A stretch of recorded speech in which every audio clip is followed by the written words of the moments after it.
E a gente viu, né?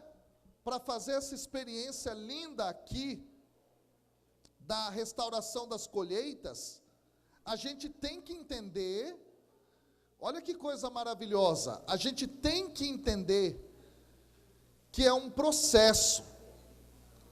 E eu vou ser muito sincero contigo, não adianta você vir aqui, simplesmente beber da graça de Deus e esquecer.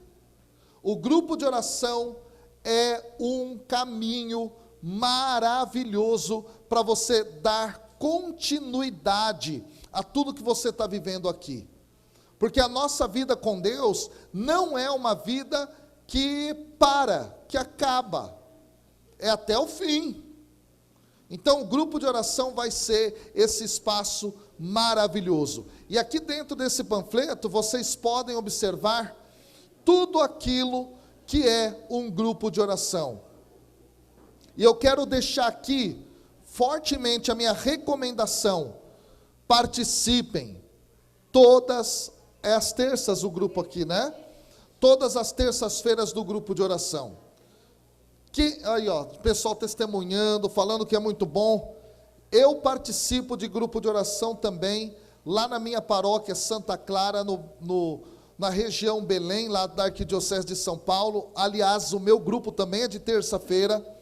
E, gente, não tem bênção maior para perseverar. Claro, tem a missa, nunca vamos deixar de lado a missa, mas para você poder ouvir a palavra, rezar, estar em comunhão, poder experimentar de forma mais profunda essa experiência maravilhosa que a gente está vivendo aqui. Então, recomendo fortemente, participem do grupo de oração. Quem aqui já vem no grupo de oração, levanta a mão aí que eu quero ver. Olha aí, olha aí. Então, quem não vem, levanta a mão. Deixa eu ver aqui, quem não vem? Então, gente, venham no grupo de oração, tá bom? Venham no grupo de oração. E aí, eu vou até dar dica aí pro pessoal, ó. Deixa eu limpar meu óculos aqui. Gente, seguinte, quem não vem no grupo de oração, levanta a mão que eu quero ver. Quem não vem ainda? Pode levantar aí, tranquilo, isso. Eu vou falar para vocês o seguinte, ó. Quem é aqui da região, claro, né? Quem é aqui da região. Os irmãos, depois, eles podem tirar as dúvidas de vocês, conversar com vocês, para criar esse laço para você participar do grupo de oração. Amém? Então eu vou até dar uma dica, ó. Dos irmãos que não vêm e querem receber o aviso do grupo de oração, eu vou pedir ao pessoal que fique com uma lista para você colocar o seu nome e o seu telefone celular, que eles vão mandar um recadinho para você que quer participar do grupo de oração, também para você dar o seu nome para oração. Pode ser assim, pessoal? Então o grupo de oração vai providenciar, eles vão entrar em contato com você, vão rezar por você. Quem quer receber oração lá do pessoal do grupo de oração, levanta a mão. Então põe o seu nome na lista e o seu telefone. Amém? Glória a Deus por isso. Vamos então para o último momento de pregação aqui da palavra, que vai ser uma pregação um pouco mais curta, para a gente ter um intervalo para nos preparar para a missa. Nós estamos entendendo o que é o Pentecostes. A gente já viu, Pentecostes é a festa das colheitas, onde a gente entrega para Deus o nosso melhor.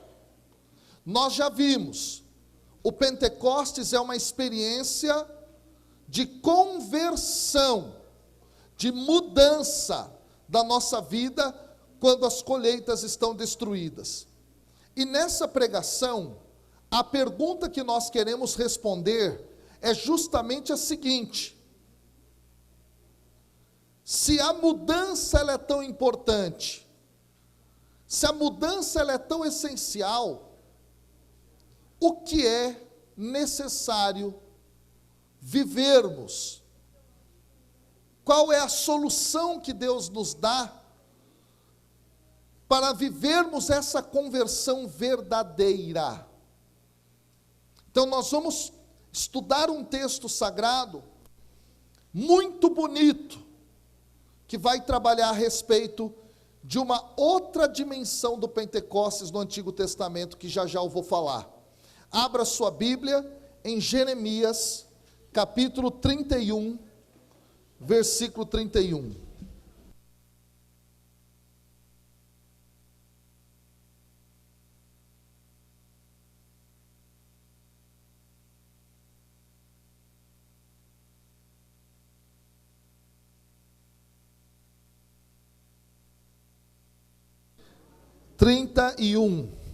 Jeremias, capítulo 31, versículo 31. Jeremias, capítulo 31, versículo 31. Amém ou misericórdia?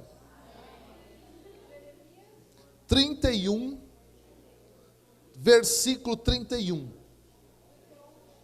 31.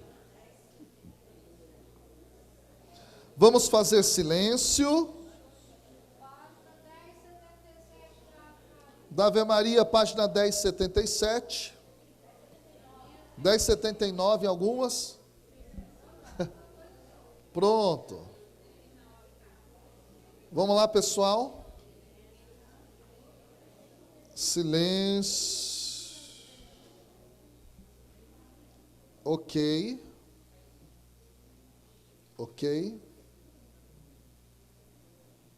Silêncio. Vamos ouvir a palavra de Deus. Jeremias 31. Vamos ler até o versículo 34.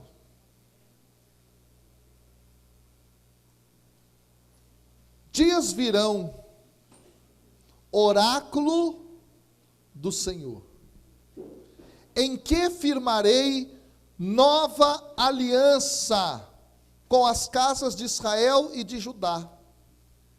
Será diferente da que concluí com vossos pais, no dia em que pela mão os tomei para tirá-los do Egito. Aliança que violaram, embora eu fosse o esposo deles. Eis a aliança que então farei com a casa de Israel, oráculo do Senhor. Eu lhe incutirei a minha lei. Eu a gravarei em seu coração.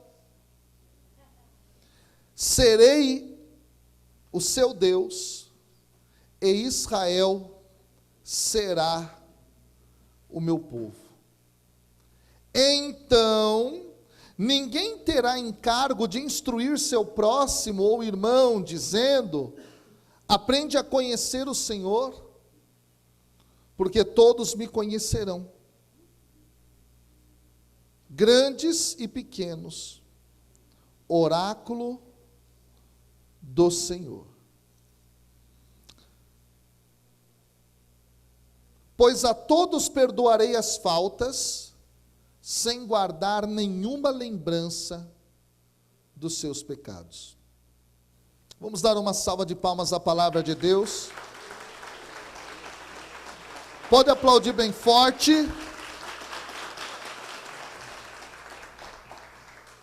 Queridos e queridas, vamos voltar toda a nossa atenção aqui para frente agora. A palavra de Deus, ela é rica, quando a gente dá toda a nossa atenção para ela. Senão ela passa batida. Eu quero lhes dizer logo de saída, que além de festa das colheitas, o Pentecostes será para Israel a festa da entrega da lei no Monte Sinai. Então quer dizer que as duas coisas estão juntas, professor? Sim, as duas coisas estão juntas. Agora, por que que elas estão juntas? Se nós voltarmos ao capítulo 19 do livro do Êxodo, não precisa pegar aí agora não, mas lá no capítulo 19 do livro do Êxodo, narra a chegada do povo no Monte Sinai, e diz assim: no terceiro mês, depois da saída dos pais do Egito, naquele dia, os israelitas chegaram ao deserto do Sinai.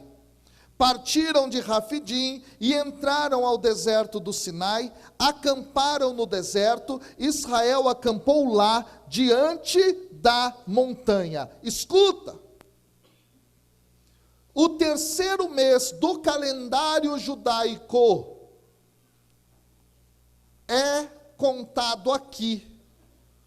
E o terceiro mês é o mês que vai dar o 50º dia da saída do povo do Egito. Então escuta, lembra que eu falei na primeira pregação, eles contam os dias, 50 dias, a partir da Páscoa. Então, o que é a Páscoa? A Páscoa é a saída do povo da escravidão. A partir do dia da saída, conta-se 50 dias, e então vem Pentecostes. E aqui eu quero dizer, o povo de Israel, 50 dias depois da saída da Páscoa, no terceiro mês, eles chegaram no dia de Pentecostes no Monte Sinai. Então Israel, ele vai se recordar que é no 50º dia, é no dia da celebração das colheitas, que Deus firma com eles uma aliança. Como é que essa aliança funciona? Atenção, você vai aprender de Bíblia agora. A aliança será um contrato, escuta, um contrato de Deus com o povo. Esse contrato se dará via lei. Deus dá o contrato, o povo assina. As leis do Senhor são esse contrato. Essa é a aliança com o povo de Deus do Antigo Testamento, chamada aliança mosaica. A aliança antiga. E de acordo com a aliança antiga, como é que funcionava a relação de Deus com o povo? Funcionava assim: se o povo andasse na linha, seguindo as regras, Deus abençoa o povo. Se o povo, por outro lado, não vive de acordo com as leis, o povo não vai viver bem. Vai ter consequências. Escuta. Deus deu essa aliança. Só que ao longo das Escrituras, nós começamos a perceber que, embora esta aliança na lei fora firmada, o povo de Deus não vivia as leis do Senhor como deveria. Desde o começo, a infidelidade tomou conta do coração. Desde o início, logo depois que a lei foi entregue, o povo já começou a descumpri-la. O povo começou a descumprir tal lei. Olha que interessante, no capítulo 32 do livro do Êxodo, eles vão construir o bezerro de ouro. Moisés, de raiva, quebra as pedras da lei, quebra o contrato, porque o povo não cumpriu a sua parte. Ao longo da história, o povo ficou os 40 anos no deserto, entrou na terra prometida, ali se estabeleceu, e o que é que nos conta as Sagradas Escrituras? Por exemplo, no processo da conquista, que nem todos que entraram na terra foram fiéis às leis. Olha, por exemplo, o capítulo 7 do livro de Josué, com a figura de Acã, que quando o povo foi combater a cidade de Ai, ele pegou parte, furtou aquilo que Deus tinha dito que não era para furtar. O povo caiu na infidelidade. Entra no livro dos Juízes, os 200 anos do sistema tribal. O texto diz que muitos em Israel viviam como se Deus não tivesse dado leis. Era uma bagunça, o povo não conseguia viver. Aí Deus levantava os juízes iam lá, alertavam o povo, mas nada do povo viver a lei. Aí veio a época da monarquia. Chegou na monarquia, o primeiro rei já quebrou várias leis, Saul. Aí vem o segundo rei, quem foi? Davi. Davi foi fiel, mas também foi infiel, quebrou a lei. Aí veio quem? Salomão. Salomão foi lá, foi fiel em parte, mas foi infiel também numa outra parte grande, quebrou a lei.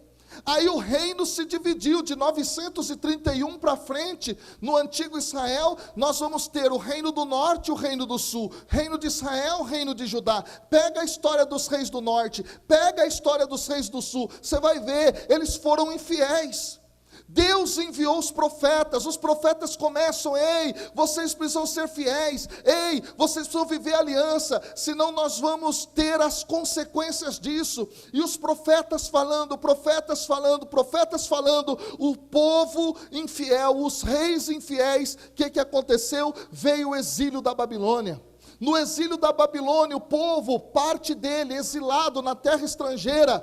E os profetas de novo: ei, vai acontecer, tem que ser fiel, senão o castigo vai cair sobre nós. O povo descumpria, o povo não vivia, até que Deus então se cansou. E Deus então pensou numa solução. Qual é a solução de Deus? Qual é a solução que o Senhor tem para que o seu povo seja fiel? Isso está em Jeremias capítulo 31, versículo 31. O Senhor tem uma solução. Ei, já que o povo não vive a fidelidade, dias virão em que eu firmarei uma nova aliança com as casas de Israel e de Judá. Será diferente daquela que eu firmei no deserto, quando eu arranquei o povo do Egito, que eles violaram, eles me abandonaram. Ei, virá então uma aliança que eu farei com a casa de Israel. Essa aliança será a seguinte: eu, o Senhor, incutirei a minha lei, eu a gravarei no seu coração. Agora o Senhor tem a solução. A solução já não é mais a lei que vem de cima para baixo, mas é uma lei que vai ser gravada no coração.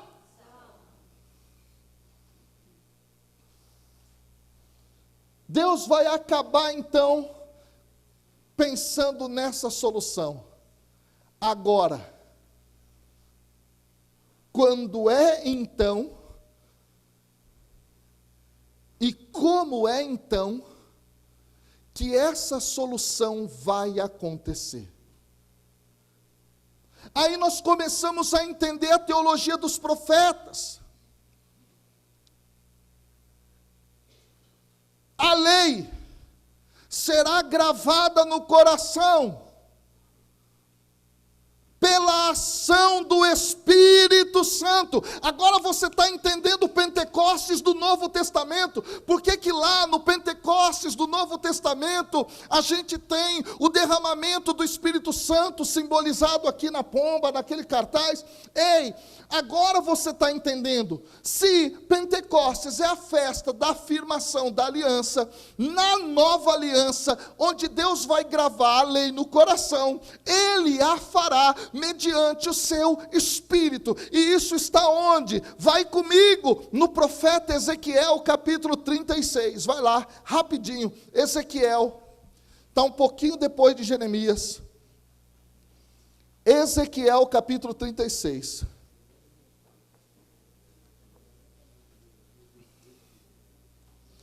Estão me acompanhando, gente?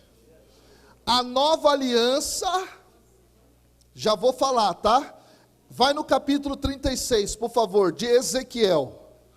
A nova aliança será firmada à medida que Deus gravar no coração do ser humano a lei. Mas como é que Deus grava no coração do ser humano a lei? Pelo Espírito Santo. Isso está onde? Ezequiel 36. Vai comigo. Ezequiel 36, versículo 25.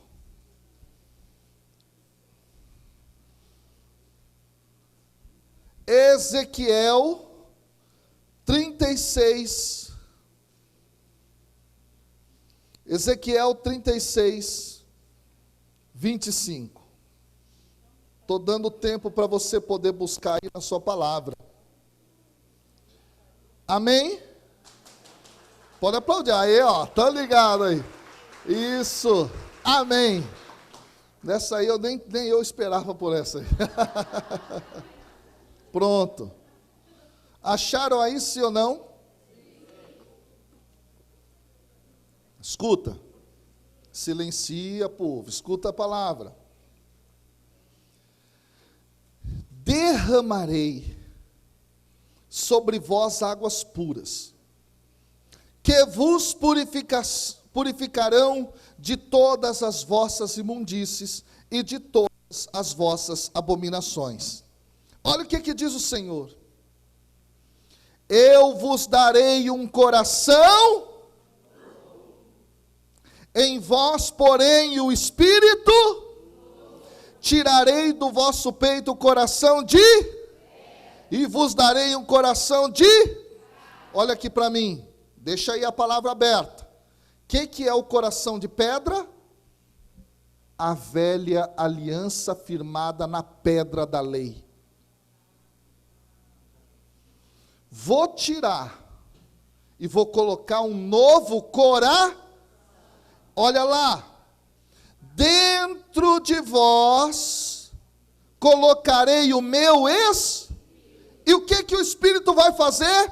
Fazendo com que obedeceis as minhas e sigais e observeis os meus. Está entendendo agora? O que é a nova aliança? Lei gravada no coração mediante a ação do Espírito Santo. E se Pentecostes é a entrega da lei, o Pentecostes do Novo Testamento é o Espírito Santo vindo gravar a lei no coração. Uau, isso é maravilhoso! Agora nós precisamos compreender algumas coisas fundamentais aqui. Olha a continuidade do texto de Ezequiel. O texto diz, no versículo 28, habitareis a terra de que fiz presente a vossos pais, sereis o meu, e eu serei. Eu vos purificarei de todas as vossas imundícies. E olha as colheitas, olha que coisa linda. Agora você entendeu o Pentecostes. Olha o que diz: farei vir o trigo, farei com que seja produzido em abundância, e vos isentarei da fome, farei abundar os frutos das árvores, a colheita dos campos, a fim de que não tenhais mais de sofrer entre as nações a vergonha da fome. Olha só, a lei, o Espírito e as colheitas. Se você está aqui desde o começo do encontro, você está entendendo a teologia de Pentecostes. Olha que coisa fantástica. Mas agora nos resta entender, afinal de contas, como é que é este processo da ação do Espírito que grava nos nossos corações a lei. Eu tenho aqui, nesse exato momento, apenas 10 minutos antes do intervalo para explicar isso para você. Mas eu vou te explicar. De uma forma bem direta e bem clara. Escute. Na nova aliança em Cristo, no sangue do Cordeiro, com o derramamento do Espírito, nós recebemos, em primeiro lugar, de Deus, a sua graça, a fim de que nós vivenciemos os frutos do Espírito. Agora você entendeu a linguagem usada por Paulo em Gálatas no capítulo 5. O que é isso? Fruto, Espírito, tem a ver com Pentecostes. Ou seja, o Espírito Santo atua e é Ele quem gera em nós os frutos. E nós nos tornamos, de alguma maneira, frutos que são entregues para Deus. E nesse sentido, o que quero eu dizer aqui? Quero dizer que os frutos do Espírito são o sinal de que nós nos abrimos à graça de Deus. E, portanto, se nós, escute isso, vivemos os frutos, é porque nós abrimos o nosso coração à ação do Espírito. Vai comigo em Gálatas, no Novo Testamento, capítulo 5. Gálatas, capítulo 5, versículo 22. Paulo conhecia a linguagem de Pentecostes. Gálatas 5, lá no final da Bíblia. Gálatas 5, versículo 22. Amém? Atenção. É verdade, pode aplaudir, ó. Amém. Por essa eu também não esperava. Vamos lá. Gálatas 5, 22. Atenção. O fruto do Espírito é caridade. Olha aqui para mim. Se você deixou com que a graça de Deus operasse em você, você é uma pessoa caridosa. E o termo caridade, no texto grego, é o termo agape. A gente pronuncia ágape, só que no grego é agape, mas tudo bem. O acento vai no segundo A, no segundo alfa. Agape. Atenção. O que é o agape? É um amor que não é sentimento. Olha aqui para mim.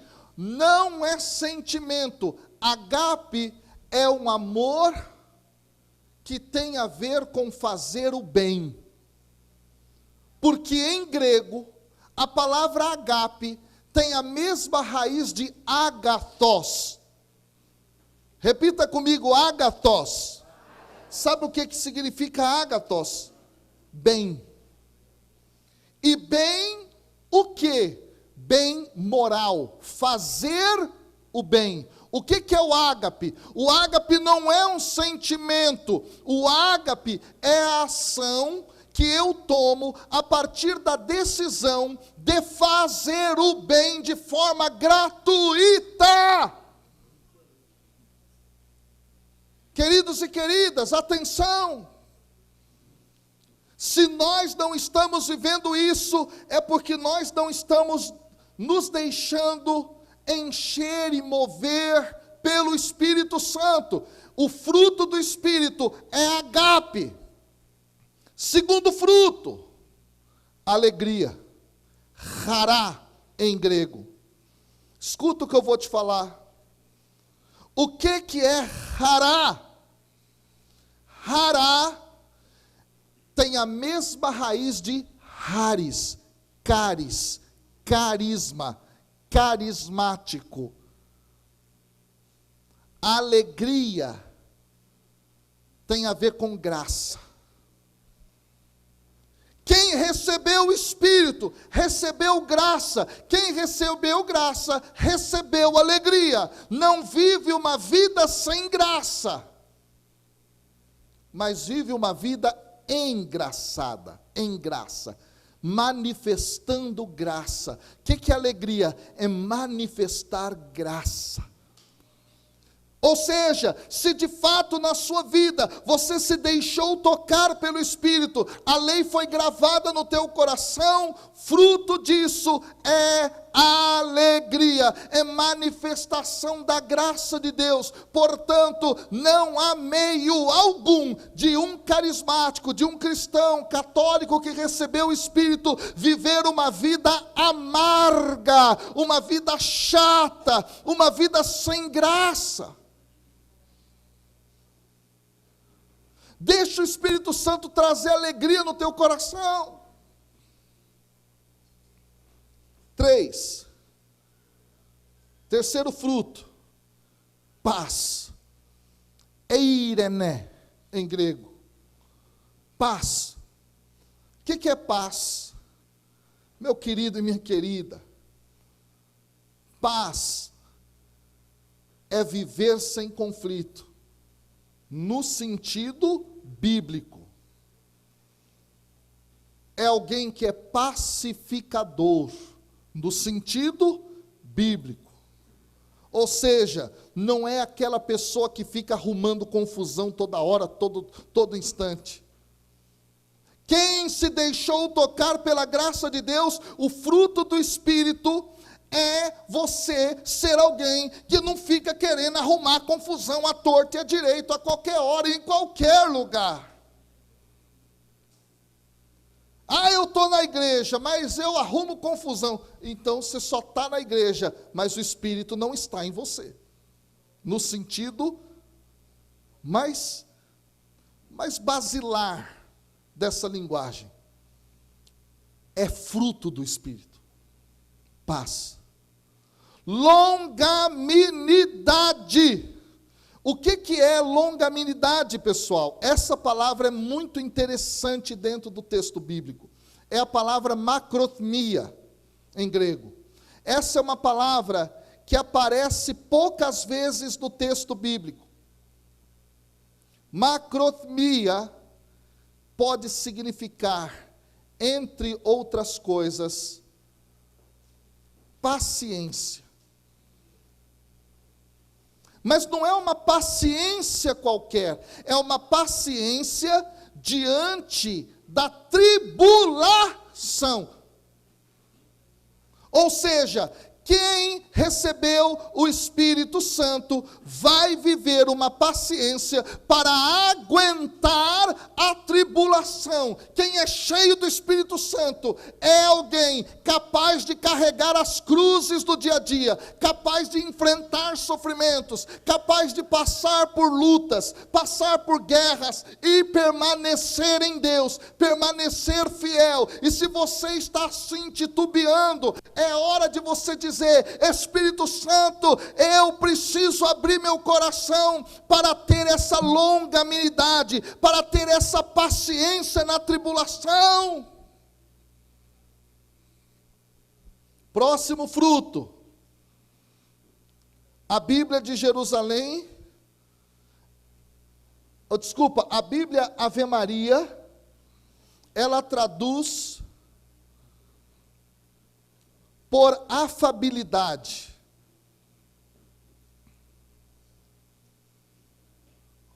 O texto grego usa a expressão Krestotes. O que é Krestotes? Krestotes é benignidade. Como assim benignidade, professor? Krestotes significa gentileza. Olha para a pessoa que está do seu lado e diga: agora a cumbuca vai azedar. Fala aí para ele. Agora a cumbuca vai azedar. Fala para ele aí.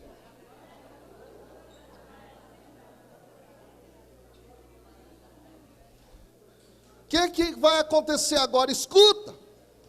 Se o Espírito Santo tem espaço que você deixa para ele agir no teu coração, um dos frutos é você ser gentil, turrão, turrona, bruto, bruta. O Espírito Santo não está agindo da forma como ele deveria agir, porque você não está dando espaço. Quem é cheio do Espírito Santo é gentil. Olá, tudo bem? Bom dia, como vai? Por favor, obrigado. Please, thank you. Good morning. How are you? I don't know you, but how are you? É gentil. Vive gentileza. Meu Deus do céu, muitos de nós estamos nos enganando quando somos brutos com os outros, quando somos aquele que não tem gentileza, não tem jeito. Não lida de forma branda, boa com os irmãos. Querido e querida, deixa eu falar, deixa o Espírito Santo agir nessa dureza tua, nessa falta de educação tua. Gentileza, por essa você não esperava, né?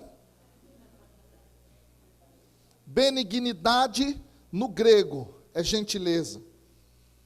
Aí o texto continua. Bondade. E aqui há algo maravilhoso. O substantivo utilizado na língua grega é maravilhoso. É o substantivo agathosne. Repita comigo, agathosne. Sabe qual é o sentido mais profundo de agathosne? O sentido mais profundo de agathosne é o sentido mais profundo de fazer o bem. Ele vai aparecer nas Escrituras apenas 4 vezes, em textos importantíssimos. Vai aparecer, por exemplo, lá em Romanos capítulo 15, versículo 14, quando o apóstolo Paulo diz assim: certo estou, meus irmãos, sim, eu mesmo, a vosso respeito, de que estáis possuídos de bondade.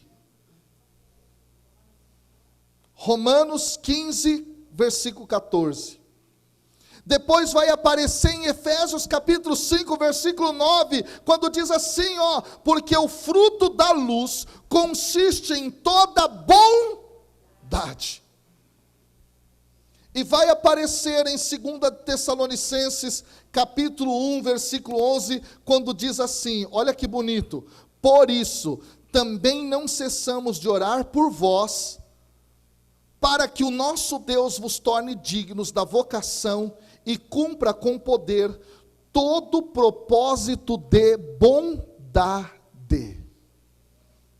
Se o Espírito Santo age em você, você deve ser uma pessoa boa, não uma pessoa ruim. Tem gente que está na igreja, mas é ruim, é mão de vaca, não ajuda ninguém. Enxota os outros, sai daqui. Quem deixou o Espírito Santo agir? Agathosne, bondade. E a bondade é entendida como parte da obra de Deus, como parte do propósito de Deus na nossa vida, como está aqui em 2 Tessalonicenses, como eu li, capítulo 1, versículo 11. Paulo diz aos Tessalonicenses: ei, eu não cesso de orar por vocês, para que vocês se tornem justamente aqueles nos quais se cumpre o poder de propósito da bondade. Paulo reza para os irmãos se tornarem bondosos. Meu Deus do céu, eu não vi grupo de oração rezando tanto por isso ainda não. Vamos pôr a mão na cabeça do irmão para pedir que ele seja bom?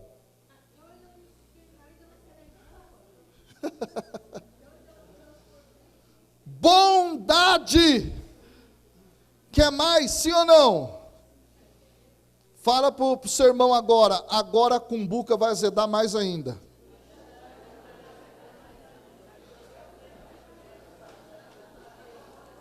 Sabe qual é o fruto do Espírito Santo depois de bondade? Fidelidade. Sabe o que é fidelidade aqui? Fidelidade no texto grego é pistis. Pistis é a palavra grega. Sabe o que significa pistis? Adesão. Escuta aqui, já estou acabando a pregação, já passei meu tempo. Pistis é adesão, é obediência à voz de Deus. Se o Espírito Santo atua em você, e você deixa o Espírito Santo atuar, fidelidade é adesão à voz de Deus. Você é obediente a Deus?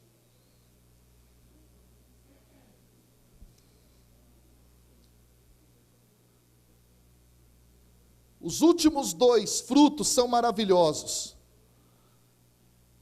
A Bíblia Ave Maria traduz por brandura.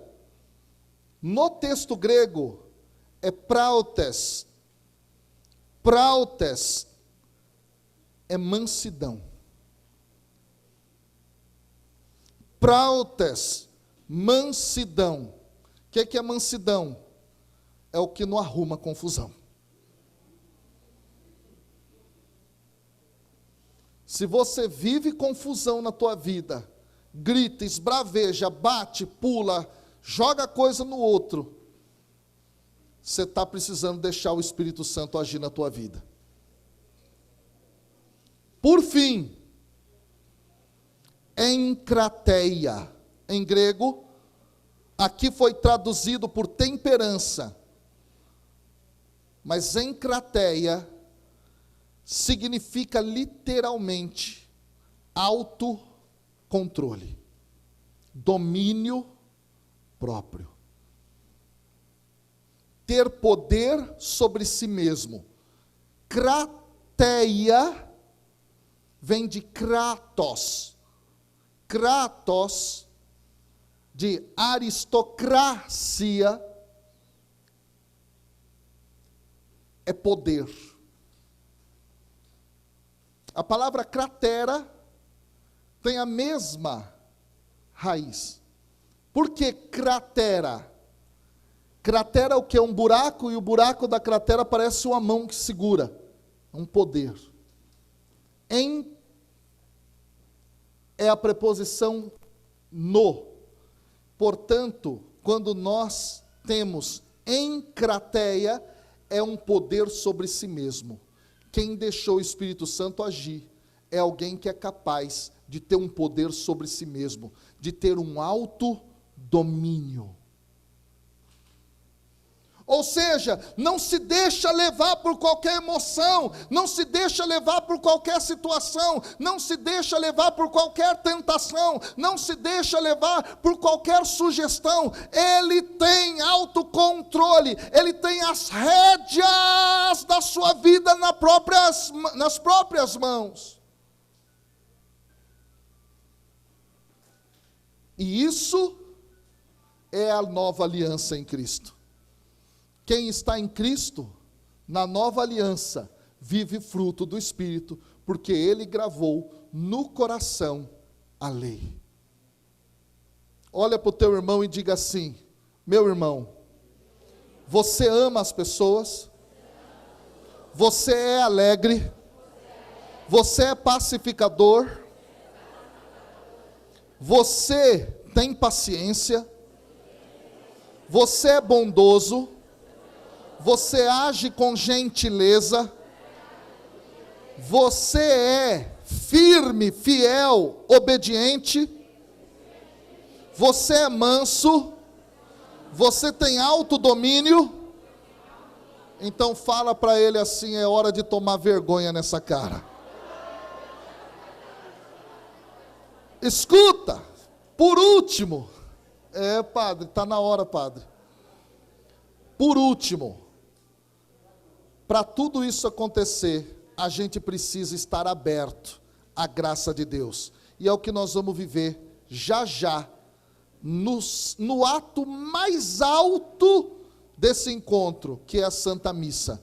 Nada a substitui, palavra nenhuma, pregação nenhuma, oração nenhuma, é a maior das orações. Então, você está convocado a ficar aqui, para comungar do corpo e do sangue de nosso Senhor Jesus Cristo. Amém?